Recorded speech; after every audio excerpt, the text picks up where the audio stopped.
जय माता दी। आप सभी का हमारे YouTube चैनल पर हार्दिक स्वागत है। आज सुने दशा माता की कहानी, व्रत कथा। दशा माता की कहानी का हिंदू धर्म में विशेष महत्व है।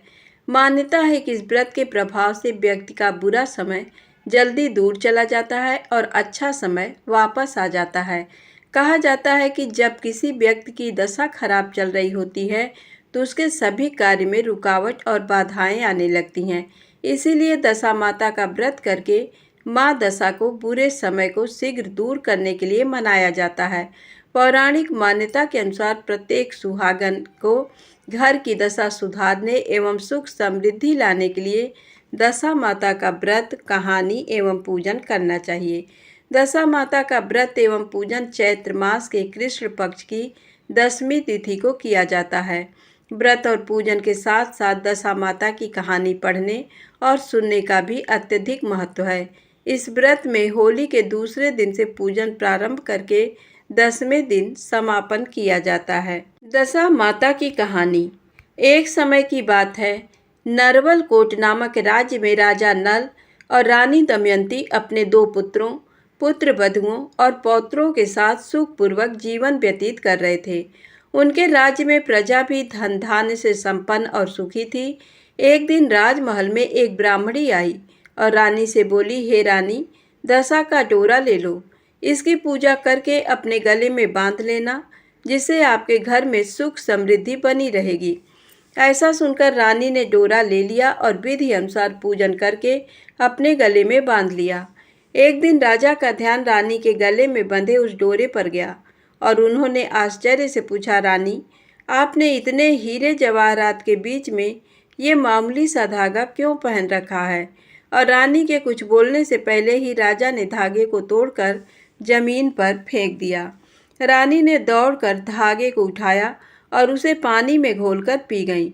उन्होंने रुष्ट होकर राजा से कहा, हे राजा, ये दशा माता का धागा था, आपको इसका अपमान नहीं करना चाहिए था।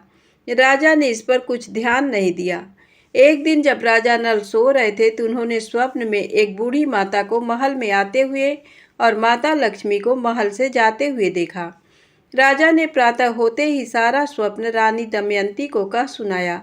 रानी बोली, महाराज, आपने हमारी अच्छी दशा को जाते हुए और बुरी दशा को आते हुए देखा है, इसीलिए हे महाराज, अब हमें यहाँ नहीं रुकना चाहिए।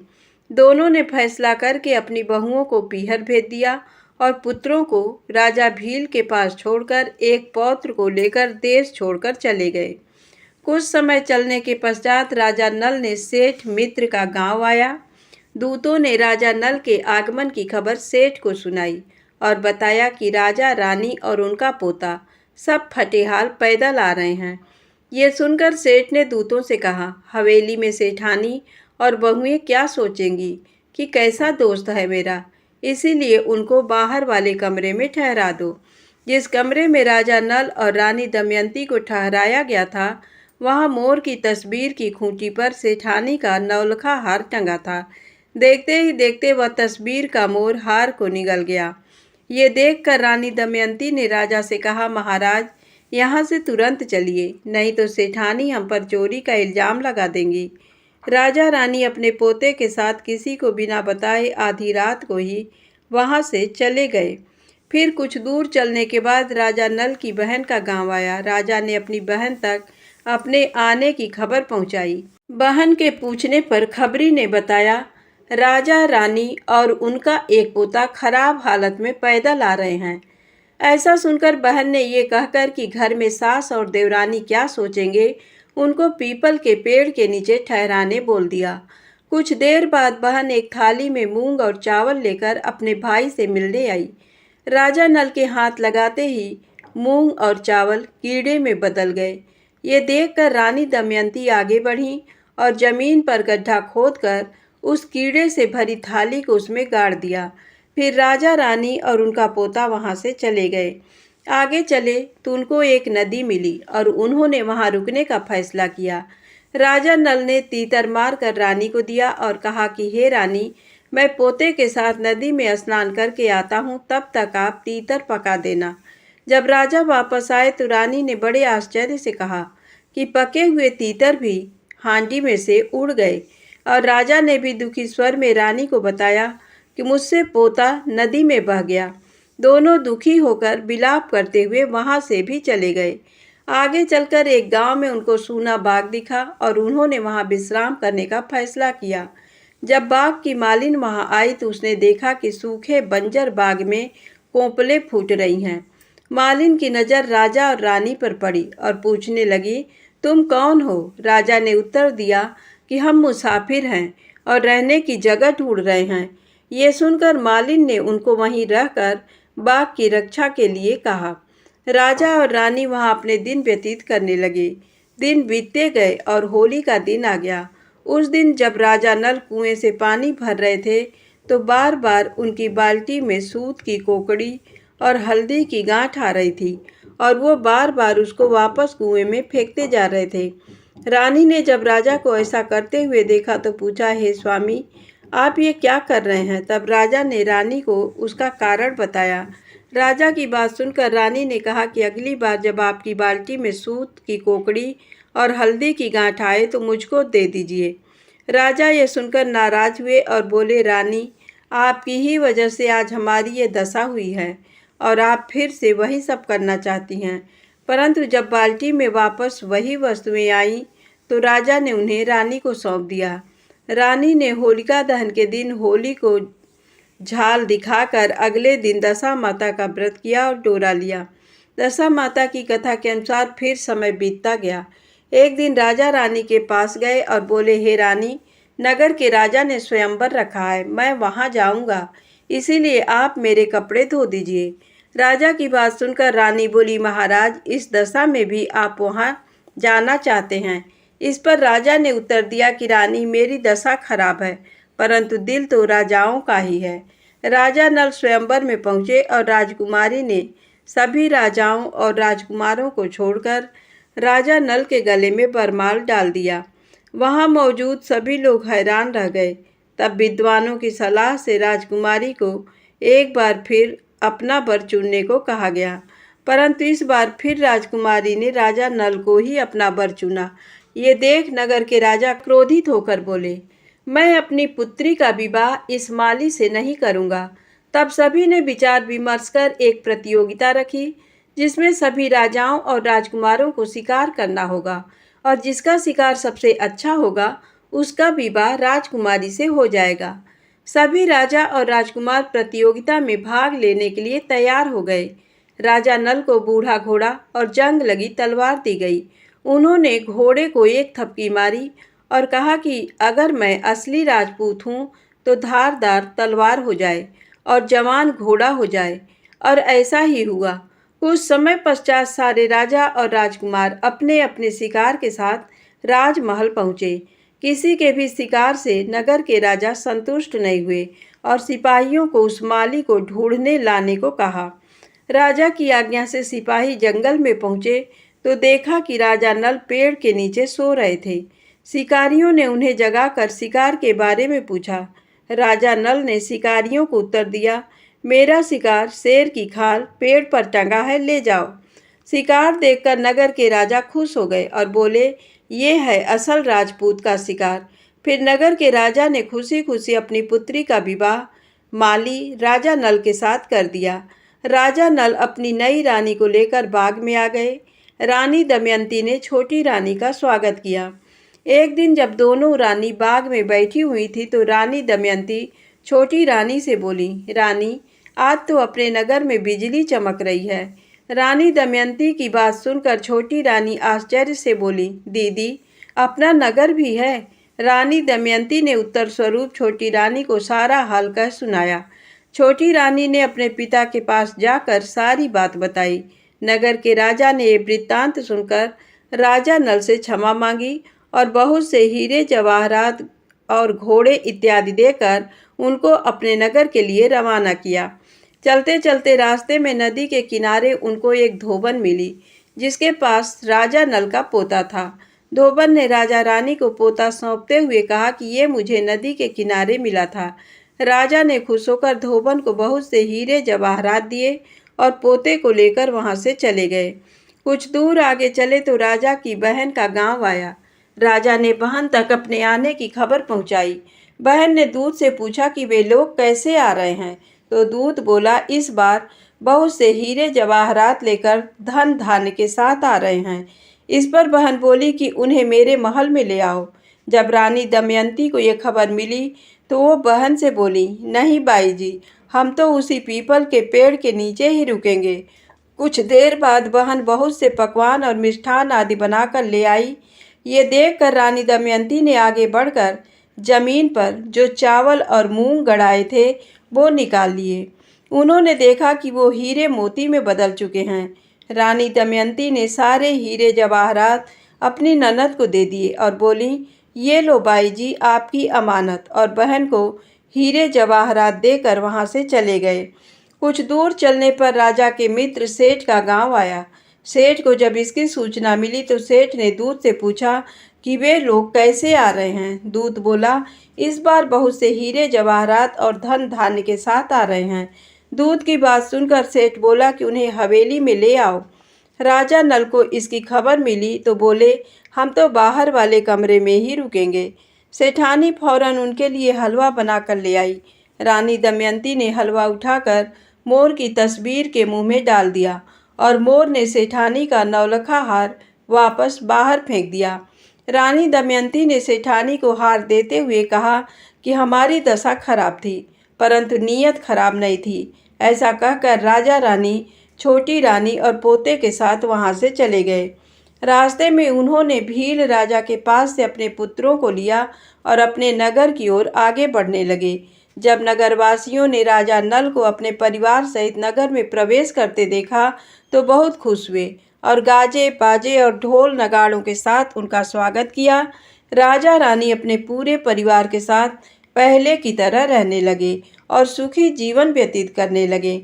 जैसे दशा माता ने राजा नल और रानी दमयंती की बुरी दशा को अच्छी दशा में बदल दिया, वैसे ही इस दशा माता की कहानी पढ़ने और सुनने वाले हर व्यक्ति पर माँ अपनी कृपा बनाए रखें। प्रेम से बोलें, दशा माता की जय हो। अब आइए सुने दशा माता की दूसरी पौराणिक कथा। बहुत पहले की बात है। एक घर में एक जेठानी देवरानी थी। वे दोनों निसंतान थीं। वे मेहनत करके पेट पालती थी। दोनों व्रत पूजन कुछ भी नहीं करती थी। एक दिन दोनों प्रातःकाल गांव में आग लेने गईं। उस दिन गांव में दशा माता का पूजन था, इसलिए उन्हें किसी के यहाँ से भी आग नहीं मिली। आग न मिलने पर जेठानी देवरानी से बोली, आज हम दोनों का भी व्रत रहेगा। शाम को आग मिलने पर ही रसोई बनाकर भोजन करेंगी। शाम हो जाने पर जेठानी अपनी पड़ोसन के यहाँ से आग लेने गई। पड़ोसन ने उसे आदरपूर्वक बैठाया। जेठानी ने पड़ोसन से पूछा, दशा माता का पूजन करने से क्या होता है? पड़ोसन ने बताया कि जिस बात की इच्छा करके डोरा लिया जाता है वह इच्छा पूर्ण हो जाती है। जेठानी ये सुनकर पड़ोसन से बोली, अगली बार जब डोरा लेना हो तो मुझे भी बताना, मैं भी डोरा लूँगी।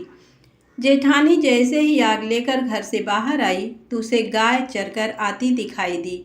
ग्वाला पीछे से आ रहा था। उसके कंधे पर एक बछड़ा था और एक गाय बछड़े को चाटते हुए चल रही थी। पड़ोसन ने ग्वाले से पूछा, तुम्हारी गाय के पहली बार प्रसव हुआ है क्या? ग्वाले ने बताया कि हाँ। पड़ोसन ने फिर पूछा, गाय ने बछड़ा दिया है या बछिया? ग्वाला बोला, बछड़ा है। ये जानकर जेठानी से पड़ोसन ने कहा कि घर जाकर दशा माता का डोरा ले लो। 9 दिन तक व्रत रखकर कथा सुनना तथा 10वें दिन सिर सहित स्नान करके पूजन करना। दशा माता चाहेंगी तो 10 दिन के भीतर ही तुम्हारी मनोकामना पूर्ण हो जाएगी। जेठानी ने घर जाकर सारी बातें देवरानी को बताई। दोनों ने दशा माता से मनौती मांगी कि यदि हम दोनों की संतान होगी तो हम सुहागिनों को न्योता देंगे। दोनों ने दशा माता का डोरा लिया। दशा माता की कृपा से डोरे की पूजा से पहले ही दोनों देवरानी जेठानी गर्भवती हो गई। 9 महीने 9 दिन के बाद दोनों ने 2 लड़कों को जन्म दिया। बालकों के नामकरण संस्कार के बाद देवरानी ने जेठानी से कहा, हमने जो सुहागिनों को न्योतने की मनौती मांगी थी उसे अब पूरा करना चाहिए।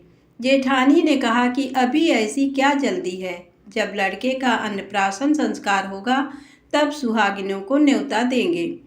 जब लड़कों का अन्नप्राशन संस्कार हुआ तब देवरानी ने जेठानी से सुहागिनों को न्योतने की बात कही, परंतु जेठानी ने बात को टाल दिया और कहा कि लड़कों के मुंडन संस्कार पर सुहागिनों को न्योता देंगे। होते होते कुछ समय बाद लड़कों का मुंडन संस्कार भी हो गया। देवरानी ने जेठानी को सुहागिनों को न्योतने की बात कही। जेठानी बोली, लड़कों की सगाई के समय ही सुहागिनें न्योती जाएंगी। लड़के बड़े हो गए, उनकी सगाई भी हो गई, परंतु जेठानी ने अब की बार भी सुहागिनें नहीं न्योते। जेठानी बोली, जिस दिन लड़कों के फेरे होंगे उसी दिन सुहागिनों को न्योता देंगे।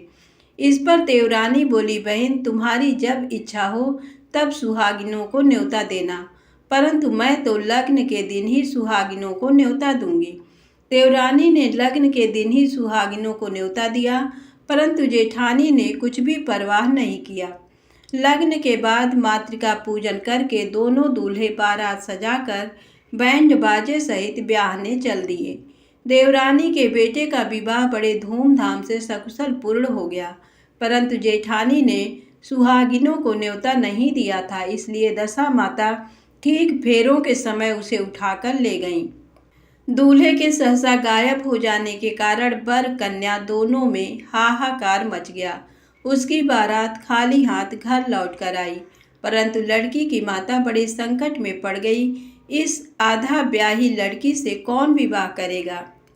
पड़ोस की चतुर सुहागिनों ने लड़की की माता को समझाया कि ब्याह का जो सामान बचा है उस सामान को लड़की के हवाले कर दिया जाए। लड़की भिखारियों को सदाव्रत देने लगी।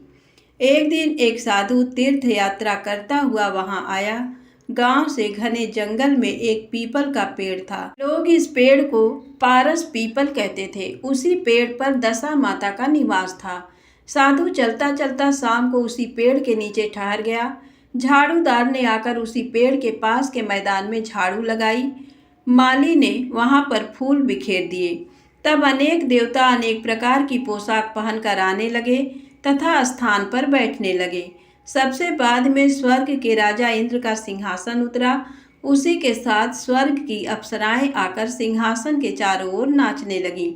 उसी समय अधब्याहे लड़के को गोद में लेकर दशा माता पीपल के पेड़ से नीचे उतरी। इंद्र के साथ स्वर्ग से एक सुरा गाय भी आई। उसने 2 गिलास दूध दिया था। लड़के ने अधब्याहे के भाग का 1 गिलास अलग रख दिया गया। दूसरे गिलास का दूध वह पी लिया। जब तक अप्सराओं का नाच गान होता रहा, दशा माता लड़के को गोद में लेकर बैठी रहीं। प्रातःकाल होते ही देवताओं का दरबार भंग हुआ। साधु भी वहां से चलकर गांव में आया। साधु महाराज गांव में भिक्षा मांगते मांगते अधब्याही लड़की के घर पर पहुँचे। लड़की ने आदरपूर्वक साधु को बैठाया और भोजन तैयार किया। लड़की ने 3 पत्तल परोस कर रखे। पहली पत्तल अधब्याहे अपने पति के लिए रखी, दूसरी पत्तल बाबा जी के सामने रखी और एक पत्तल अपने सामने रखी। बाबा ने अपने आप कहा, वाह, जो बात मैंने रात वहाँ देखी वही बात यहाँ भी देखने को मिल रहा है। लड़की ने पूछा, क्या बात है बाबा जी? साधु बाबा ने बात टालते हुए कहा, हम बैरागी लोग ऐसी अनेक बातें कहते रहते हैं, तुम्हें ऐसी बातों से क्या मतलब? तुम तो भोजन करो और भगवान का भजन करो। लड़की ने हट पकड़ ली। उसने कहा, जब तक आप अपनी कही बात का खुलासा नहीं करेंगे मैं भोजन नहीं करूंगी। इस पर भी साधु बाबा चुप रहे। तब लड़की बोली कि आप साधु हैं और मैं सती हूँ। आप या तो अपने कथन को स्पष्ट कीजिए कि आपने रात में क्या देखा, नहीं तो मैं आपको श्राप दे दूंगी। तब साधु बाबा ने रात का सारा किस्सा कह सुनाया। ये सुनकर लड़की ने बाबा के साथ पीपल के पेड़ के पास जाने का निश्चय कर लिया। साधु बाबा आगे आगे चले और लड़की उनके पीछे पीछे चलती रही। साधु बाबा लड़की को पारस पीपल के पास छोड़कर चले गए। संध्या होने पर नित्य की तरह जमादार ने झाड़ू लगाई, माली ने फूल बिछाए, देवताओं के राजा इंद्र आए, अप्सराओं का नाच गान प्रारंभ हो गया। उसी समय दशा माता पीपल के पेड़ पर से उतरकर दरबार में बैठ गईं। लड़के ने सूरा गाय का दूध लिया और एक गिलास अधब्याही लड़की के लिए रख दिया। जैसे ही लड़के ने दूध का गिलास मुंह पर लगाया, त्यों ही लड़की दूसरा गिलास हाथ में लेकर वर के सामने आ गई। वह बोली, अपना भाग लेने के लिए मैं उपस्थित हूँ, मेरे लिए क्या आज्ञा है? मैं सेवा करने के लिए तैयार हूँ। तब लड़का बोला, मैं इस तरह से तुमसे नहीं मिल सकता। मैं दशा माता की सेवा में रहता हूँ। मुझे अभी दरबार में जाकर दशा माता की गोद में बैठना होगा। यदि तुम्हें मुझसे प्यार है तो दशा माता को प्रसन्न करके उनसे मुझे अपने लिए मांग सकती हो, तब मैं तुम्हारा हो सकता हूँ। लड़का दूध पीकर दशा माता की गोद में जाकर बैठा। लड़की अप्सराओं के साथ नाच गान करने लगी। जब सवेरा हुआ तो दशा माता ने इस नई लड़की को बुलाकर पूछा, तुम कौन हो? तुम्हारे नाचने से मैं बहुत प्रसन्न हुई। जो कुछ मांगना है मांग लो। लड़की ने दशा माता से वचन ले लिया कि मैं जो कुछ मांगूंगी वह आप मुझे प्रदान करेंगी। तथास्तु कहने के बाद लड़की ने दशा माता से अपने पति को पकड़कर कहा, मुझे यही चाहिए। दशा माता ने कहा, तूने मांगा तो बहुत, परंतु मैं वचन दे चुकी हूँ, इसी कारण मैं तेरे पति को तुझे वापस देती हूँ। राजा इंद्र ने पूछा कि भगवती, ये सब क्या राज है? मैं इस राज को जानना चाहता हूँ। तब दशा माता ने बताया कि ये लड़का मेरे वरदान से ही प्राप्त हुआ था और इसकी माता ने मनौती मांगी थी कि लड़का पैदा होने पर मैं सुहागिनों को न्योता दूंगी, परंतु उसने अभी तक अपना वचन पूरा नहीं किया। इस कारण मैं इस लड़के को विवाह मंडप से उठा लाई थी। ये लड़की इसकी अधब्याही पत्नी और पतिव्रता है। पतिव्रता होने के कारण ये देव समाज में पहुंचकर मुझसे अपना पति मांग रही है। दशा माता के ऐसे वचन सुनकर इंद्र सहित सब देवताओं ने वर वधू के ऊपर पुष्प की वर्षा की। तब तक साधु बाबा भी वहां पर आ गए। साधु बाबा दूल्हा और दुल्हन को साथ लेकर गांव की ओर चल पड़े। जब ये तीनों गांव के समीप पहुंचे तो गांव वालों ने दूल्हा दुल्हन को देखकर लड़की के पिता को सूचना दी कि तुम्हारी पुत्री एक दूल्हे के साथ आ रही है। जिस दिन से लड़की चली गई थी तो उसके पिता ने लोकापवाद के डर से बाहर निकलना बंद कर दिया था। गांव वालों की ये भी बात सुनकर उसने घर के किवाड़ बंद कर लिए। उसने समझा लड़की साधु बाबा के साथ आ रही होगी, इसलिए लोग मेरा उपहास कर रहे हैं। जब गांव के गणमान्य व्यक्तियों ने भी वही बात बताई तब उसने घर के किवाड़ खोले और बाहर निकला। जब उसने सचमुच अपने द्वार पर लड़की और दामाद को खड़े देखा तो उसकी प्रसन्नता का ठिकाना नहीं रहा।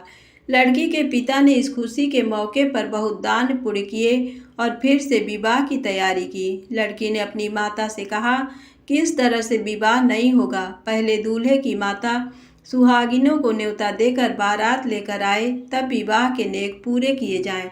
लड़की के पिता ने लड़के के घर पर खबर भेजी। लड़के की मां ने पहले सुहागिनों को न्योता दिया, तब बारात चली। बड़ी धूमधाम से विवाह हुआ। वर वधू दोनों अपने घर पर आ गए। वधू की खुशी में लड़के की माता ने दोबारा सुहागिनों को न्योता दिया। उसी समय से विवाह के दिन वर के घर पर सुहागिनों का न्योतने की प्रथा चली आ रही है। दशा माता ने जिस तरह सती की दशा बदली, वैसी वह सभी का कल्याण करे। बोलिए दशा माता की जय हो।